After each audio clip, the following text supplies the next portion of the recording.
¿Puede el mal habitar un cuerpo que aún no ha terminado de crecer? Imagina entrar a una prisión y descubrir que el interno más temido no mide más de 1,5 metros, no tiene tatuajes intimidantes ni una voz ronca de años tras las rejas. Number tiene rostro de niño, pero cada paso que da, cada mirada que lanza, hiela la sangre hasta de los criminales más curtidos.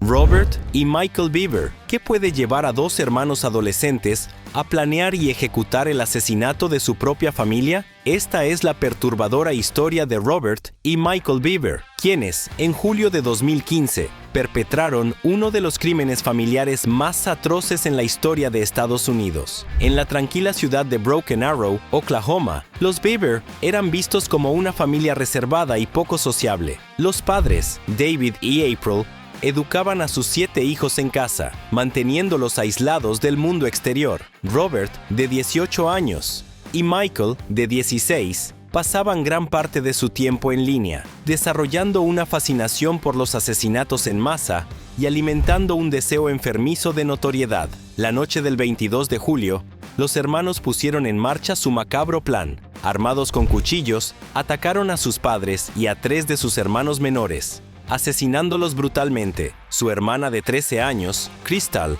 logró sobrevivir a pesar de las heridas graves, y fue quien alertó a las autoridades. La policía encontró una escena dantesca, sangre por doquier, y los cuerpos sin vida de 5 miembros de la familia. Durante la investigación, se descubrió que los hermanos habían planeado el crimen durante meses, inspirados por otras masacres como la de Columbine. Su objetivo era superar el número de víctimas y alcanzar la infamia. Tras el asesinato de su familia, planeaban continuar su matanza en lugares públicos, pero fueron detenidos antes de que pudieran llevar a cabo sus planes. En el juicio, Robert se declaró culpable y fue condenado a 6 cadenas perpetuas sin posibilidad de libertad condicional. Michael fue juzgado como adulto y recibió 5 cadenas perpetuas consecutivas, más 28 años adicionales por intento de asesinato. Ambos cumplen sus condenas en prisiones de máxima seguridad. Philip Chisholm. ¿Cómo puede un estudiante ejemplar convertirse en el autor de un crimen atroz contra su propia profesora? La historia de Philip Chisholm es un caso que conmocionó a la comunidad educativa y al país entero. En octubre de 2013, en Danvers, Massachusetts, Colleen Ritzer, una joven y querida profesora de matemáticas de 24 años, fue brutalmente asesinada por uno de sus alumnos, Philip Chisholm, de 14 años. Ese día, Ritzer pidió a Chisholm que se quedara después de clase para discutir su rendimiento académico. Lo que siguió fue una cadena de eventos que nadie podría haber anticipado. Chisholm siguió a Ritzer hasta el baño de mujeres de la escuela, donde la atacó, la estranguló y la apuñaló al menos 16 veces con un cúter. Luego, colocó su cuerpo en un contenedor de reciclaje y lo llevó a un área boscosa cercana, donde la violó post-mortem y cubrió su cuerpo con hojas. Después del crimen, utilizó la tarjeta de crédito de Ritzer para comprar una entrada de cine, mostrando una frialdad escalofriante. La investigación reveló que Chisholm había planeado el ataque, llevando consigo el arma homicida y guantes. Durante el juicio, su defensa argumentó que sufría de una enfermedad mental, pero el jurado lo encontró culpable de asesinato en primer grado, violación agravada y robo. Fue condenado a cadena perpetua con posibilidad de libertad condicional después de 40 años. Sierra Halsett y Aaron Guerrero. ¿Qué puede llevar a una pareja de adolescentes a asesinar brutalmente al padre de una de ellos? La historia de Sierra Halsett y Aaron Guerrero en 2021 revela una combinación de amor prohibido, desesperación y una serie de decisiones fatales que culminaron en un crimen horrendo en Las Vegas. Sierra, de 16 años, y Aaron, de 18, mantenían una relación que enfrentaba la desaprobación de los padres de Sierra, especialmente de su padre, Daniel Halsett. La tensión aumentó cuando se les prohibió verse, lo que llevó a la pareja a planear una fuga. Sin embargo, sus planes tomaron un giro oscuro cuando decidieron asesinar a Daniel. El 9 de abril de 2021, Sierra y Aaron apuñalaron a Daniel más de 70 veces en su casa. Luego, intentaron incendiar el cuerpo y la casa para encubrir el crimen. Después del asesinato, huyeron a Salt Lake City, donde fueron arrestados días después. Durante su fuga, Grabaron videos en los que se reían y hablaban del asesinato, mostrando una falta de remordimiento alarmante. TJ Lane. ¿Qué lleva a un adolescente aparentemente reservado a cometer un acto de violencia tan atroz que sacude a toda una comunidad? La historia de Thomas TJ Lane, el autor de la masacre en la escuela secundaria Chardon, en Ohio, Estados Unidos,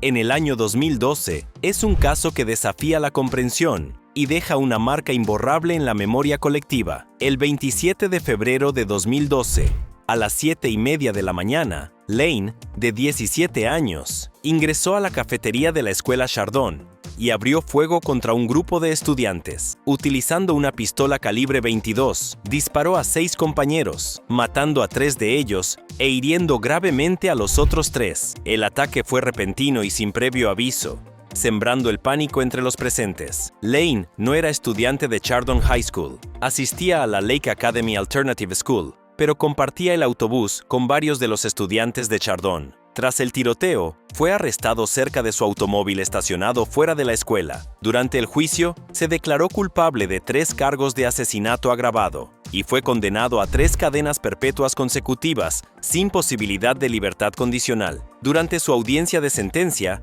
Lane mostró una falta de remordimiento alarmante. Usó una camiseta blanca con la palabra "Killer" escrita en ella, y en un gesto provocador, levantó el dedo medio hacia las familias de las víctimas diciendo: "Esta mano que disparó y mató a sus hijos, ahora se masturba con el recuerdo. Que se jodan todos ustedes". James, ¿qué impulsa a un adolescente a convertirse en un asesino en serie, dejando una estela de terror en su comunidad?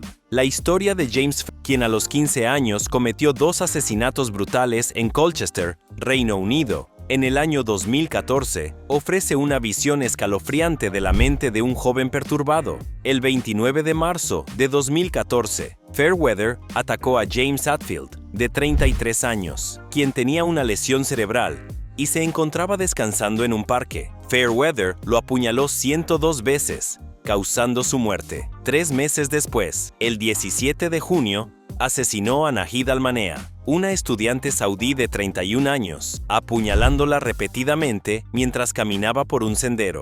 Fairweather fue arrestado en mayo de 2015 mientras merodeaba por un área boscosa, armado con un cuchillo y usando guantes quirúrgicos. Confesó a los asesinatos, alegando que escuchaba voces que le ordenaban matar. Durante el juicio, se descubrió que tenía una fascinación por los asesinos en serie, especialmente por el destripador de Yorkshire, y que había planeado matar a al menos 15 personas. Antes de cometer los asesinatos, había sido condenado por robo a mano armada y vandalismo, y estaba bajo supervisión juvenil. Además, sufría de dislexia no diagnosticada y había sido objeto de acoso escolar debido a sus orejas prominentes, factores que contribuyeron a su aislamiento y resentimiento. Jordan Brown. ¿Qué sucede cuando un niño de 11 años es acusado de un crimen tan atroz que desafía la comprensión? La historia de Jordan Brown, quien fue acusado del asesinato de la prometida embarazada de su padre en Pensilvania en el año 2009, es un caso que plantea profundas preguntas sobre el sistema de justicia juvenil y la presunción de inocencia. El 20 de febrero de 2009, Kenzie Marie Houck, de 26 años y embarazada de 8 meses, fue encontrada muerta por su hija de 4 años en su casa en Pensilvania. Había recibido un disparo en la parte posterior de la cabeza mientras dormía. La policía arrestó a Jordan Brown, el hijo de 11 años del prometido de Houck, al día siguiente, basándose en la teoría de que había utilizado una escopeta calibre 20, regalo de Navidad de su padre, para cometer el crimen. Fue acusado como adulto de asesinato en primer grado y homicidio de un feto. El caso generó controversia inmediata. Organizaciones de derechos humanos, como Amnistía Internacional, protestaron por el hecho de que un niño tan joven fuera juzgado como adulto, lo que podría haber resultado en una sentencia de cadena perpetua sin posibilidad de libertad condicional. Después de más de 3 años en un centro de detención juvenil, Jordan fue juzgado como menor y declarado culpable en abril de 2012. Sin embargo, en julio de 2018, la Corte Suprema de Pensilvania anuló la condena, citando pruebas insuficientes y una investigación defectuosa. Craig Price. ¿Cómo puede un adolescente convertirse en uno de los asesinos en serie más notorios de Estados Unidos? La historia de Craig Price, quien cometió 4 asesinatos entre los 13 y 15 años en Rhode Island, es un caso que sacudió a la nación y llevó a reformas significativas en las leyes de justicia juvenil. El 27 de julio de 1987, Craig Price, de 13 años, irrumpió en la casa de su vecina Rebecca Spencer y la apuñaló 58 veces, matándola. 2 años después, el 1 de septiembre de 1989, asesinó a Joan Heaton, de 39 años, y a sus 2 hijas, Jennifer de 10 años y Melissa de 8, apuñalándolas brutalmente. Price fue arrestado poco después y confesó los crímenes con una frialdad escalofriante. Debido a su edad, fue juzgado como menor, y según la ley de Rhode Island en ese momento, debía ser liberado al cumplir 21 años. Con sus antecedentes sellados. Esto provocó una protesta pública masiva y llevó a cambios legislativos que permitieron juzgar a menores como adultos en casos de delitos graves. Sin embargo, estos cambios no pudieron aplicarse retroactivamente a Price. Lionel Tate. ¿Cómo puede un niño de 14 años convertirse en el recluso más joven condenado a cadena perpetua sin posibilidad de libertad condicional en los Estados Unidos? La historia de Lionel Tate, quien en 1999 mató a una niña de 6 años durante un supuesto juego de lucha libre, es un caso que plantea profundas preguntas sobre la justicia juvenil y la responsabilidad penal de los menores. El 12 de julio de 1999, en Broward County, Florida, Lionel Tate, de 14 años, estaba al cuidado de Tiffany Unick, una niña de 6 años, mientras su madre, Kathleen Grosset Tate, se encontraba en el piso superior de la casa. Según los informes, Tate estaba imitando movimientos de lucha libre profesional cuando agredió a Tiffany, causándole lesiones mortales. La autopsia reveló que la niña sufrió una fractura de cráneo, laceraciones en el hígado y múltiples contusiones, lesiones que los médicos compararon con las de una caída desde un tercer piso. En el juicio, la defensa argumentó que la muerte fue accidental y que Tate no tenía la intención de matar a Tiffany. Sin embargo, el jurado lo declaró culpable de asesinato en primer grado y en marzo de 2001 fue sentenciado a cadena perpetua, sin posibilidad de libertad condicional. La severidad de la sentencia generó una gran controversia y críticas tanto a nivel nacional como internacional, con organizaciones de derechos humanos argumentando que era inhumano imponer tal castigo a un menor. Nehemiah Griego, que lleva a un adolescente de 15 años a asesinar a toda su familia y planear una masacre aún mayor. La historia de Nehemiah Griego, quien en 2013 mató a sus padres y 3 hermanos menores en Nuevo México. Es un caso que revela una combinación de problemas de salud mental, acceso a armas y señales de advertencia no atendidas. El 19 de enero de 2013, en South Valley, Nuevo México, Nehemiah Griego, de 15 años, disparó y mató a su madre, Sara Griego, mientras dormía. Luego, mató a su hermano de 9 años, Zefania, y a sus hermanas Jael, de 5 años, y Angelina, de 2 años. Esperó a que su padre, Greg Griego, regresara a casa y lo mató también. Después de los asesinatos, Nehemiah planeaba conducir hasta un Walmart cercano y abrir fuego contra los compradores, con la intención de morir en un enfrentamiento con la policía. Sin embargo, fue disuadido por su novia y, en cambio,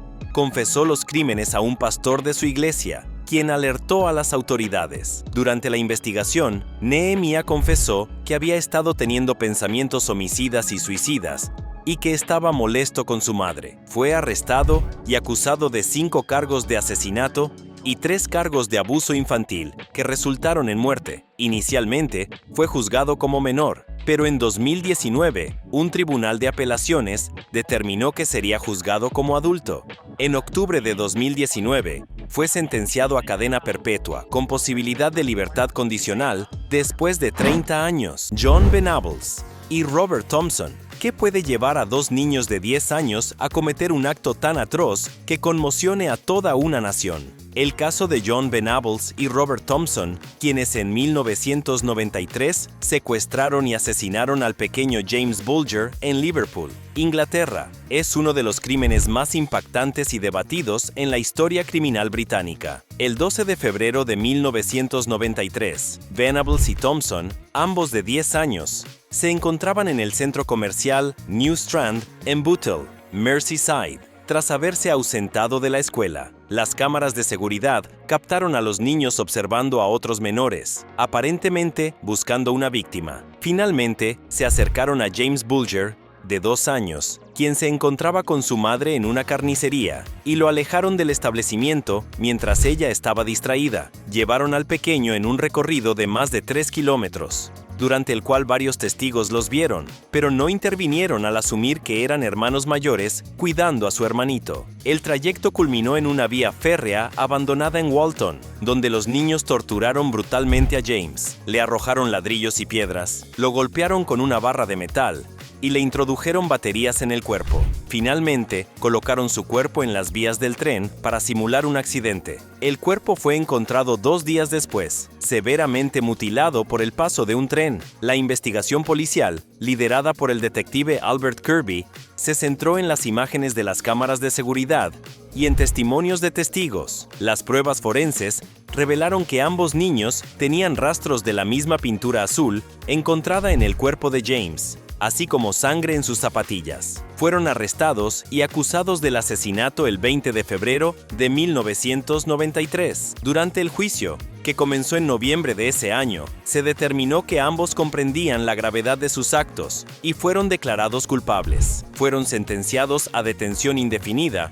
bajo la custodia de Su Majestad, una medida reservada para menores convictos de asesinato. Mary Bell. ¿Cómo puede una niña de 11 años convertirse en asesina de 2 niños pequeños? La historia de Mary Bell, quien en 1968 estranguló a 2 niños en Newcastle, Inglaterra, es un caso que desafía la comprensión y plantea preguntas sobre la naturaleza del mal y la influencia del entorno en el comportamiento infantil. Mary Flora Bell nació el 26 de mayo de 1957 en Newcastle upon Tyne. Su infancia estuvo marcada por el abandono y el abuso. Su madre, Betty, era una prostituta que la maltrataba física y emocionalmente, y se ha alegado que la forzaba a participar en actos sexuales desde una edad temprana. Mary también sufrió múltiples accidentes sospechosos durante su niñez, incluyendo caídas desde alturas considerables. El 25 de mayo de 1968, el cuerpo de Martin Brown, de 4 años, fue encontrado en una casa abandonada. Inicialmente, se pensó que había sido un accidente, ya que no presentaba signos evidentes de violencia. Sin embargo, días después, se encontraron notas en una guardería cercana que sugerían que Mary y su amiga, Norma Bell, sin parentesco, estaban involucradas en la muerte. El 31 de julio del mismo año, Brian Howe, de 3 años, fue encontrado muerto con signos claros de estrangulamiento y mutilaciones. Mary había cortado mechones de su cabello y le había grabado una M en el abdomen con una navaja. Morgan Leppert. ¿Cómo puede una adolescente de 15 años ser apodada la Diabla de Ojos Azules por un crimen atroz? La historia de Morgan Leppert, quien junto a su novio de 22 años asesinó a un anciano discapacitado en Florida en 2008, es un caso que conmocionó a la opinión pública y plantea interrogantes sobre la influencia y la responsabilidad en los crímenes juveniles. Morgan,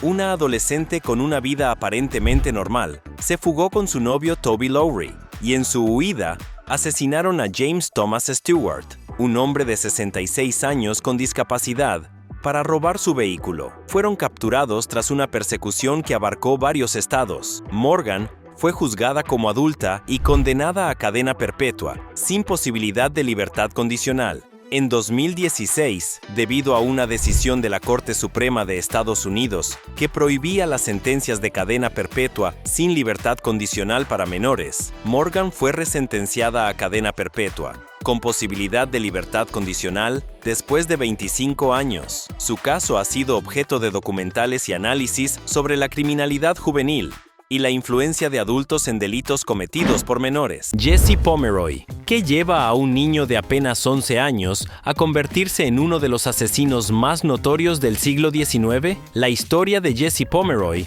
apodado El Niño Demonio de Boston, es un caso que desafía la comprensión y plantea profundas preguntas sobre la naturaleza del mal y la responsabilidad penal en la infancia. Jesse Harding Pomeroy nació el 29 de noviembre de 1859 en Charlestown, Massachusetts. Desde temprana edad, mostró comportamientos violentos y sádicos. A los 11 años, comenzó a atacar a niños más pequeños, llevándolos a lugares aislados donde los golpeaba y torturaba con una brutalidad inusitada. Estos ataques continuaron hasta que fue arrestado en 1872 y enviado a un reformatorio.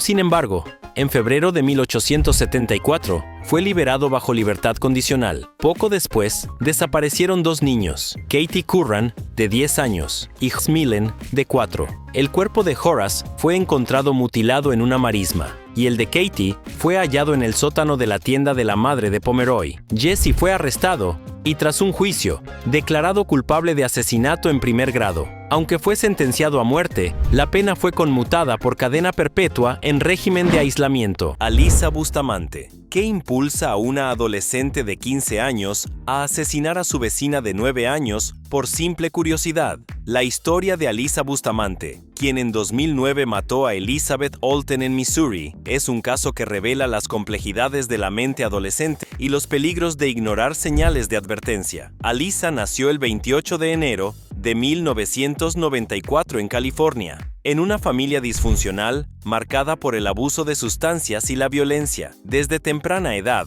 mostró signos de depresión y tendencias suicidas, llegando a intentar quitarse la vida a los 13 años. Fue diagnosticada con depresión clínica y medicada con Prozac. El 21 de octubre de 2009, Alisa utilizó a su hermana menor para atraer a Elizabeth Olten a un bosque cercano. Allí, la estranguló, apuñaló y cortó la garganta antes de enterrarla en una tumba que había cavado días antes. Después del asesinato, escribió en su diario: "Las he estrangulado, degollado, apuñalado y ahora están muertas. Ha sido increíble. Estoy un poco nerviosa ahora mismo. Bueno, me tengo que ir a la iglesia". Joshua Phillips. ¿Cómo puede un adolescente aparentemente normal ocultar un crimen tan atroz durante días mientras participa en la búsqueda de su propia víctima? La historia de Joshua Phillips, quien a los 14 años asesinó a su vecina de 8 años, Maddie Clifton, y escondió su cuerpo bajo su cama, es un caso que conmocionó a la comunidad de Jacksonville, Florida, y plantea profundas preguntas sobre la comprensión de la violencia juvenil. El 3 de noviembre de 1998, Maddie Clifton desapareció mientras jugaba en su vecindario. La comunidad se movilizó en una intensa búsqueda que duró 6 días, sin resultados. Durante este tiempo, Joshua Phillips, vecino y amigo de Maddie, participó activamente en la búsqueda, mostrando una aparente preocupación por la desaparición de la niña. El 9 de noviembre, la madre de Joshua notó una mancha húmeda en el suelo de la habitación de su hijo y un olor desagradable. Al inspeccionar, descubrió el cuerpo de Maddie oculto en la base de la cama de agua de Joshua. La policía fue alertada de inmediato, y Joshua fue arrestado en su escuela al día siguiente. Durante los interrogatorios, Joshua confesó que había estado jugando con Maddie cuando accidentalmente la golpeó en el ojo con una pelota de béisbol. Temiendo la reacción de su padre, quien era conocido por su temperamento violento, Joshua llevó a Maddie a su casa y la golpeó con un bate de béisbol para silenciarla. Al ver que aún estaba viva, la apuñaló y escondió su cuerpo bajo su cama, donde permaneció durante 6 días mientras la comunidad la buscaba desesperadamente. Eric Smith. ¿Qué lleva a un niño de 13 años a cometer un asesinato brutal y sin sentido? La historia de Eric Smith, quien en Savona, Nueva York, es un caso que desafía la comprensión y plantea interrogantes sobre la violencia en la infancia. El 2 de agosto de 1993, Eric Smith, un adolescente pelirrojo y con pecas, se dirigía en bicicleta a un campamento de verano, cuando encontró a Derrick Robbie caminando solo hacia el mismo destino. Eric convenció a Derrick de tomar un atajo por el bosque, donde lo estranguló, golpeó con una piedra y cometió actos de abuso post-mortem. Posteriormente, vertió Kool-Aid en las heridas del niño y dejó su cuerpo en el bosque. Con la desaparición de Derrick, desencadenó una búsqueda inmediata, y su cuerpo fue encontrado ese mismo día. Durante la investigación, Eric mostró un comportamiento extraño, y finalmente, confesó el crimen a su madre, quien alertó a las autoridades. Fue arrestado y acusado de asesinato en segundo grado. Durante el juicio, se reveló que Eric había sido víctima de acoso escolar debido a su apariencia física y que sufría de trastornos de conducta. Fue declarado culpable y sentenciado a una pena de 9 años a cadena perpetua. Eric fue liberado en febrero de 2022, después de cumplir 28 años de prisión, y actualmente vive en libertad condicional en Nueva York.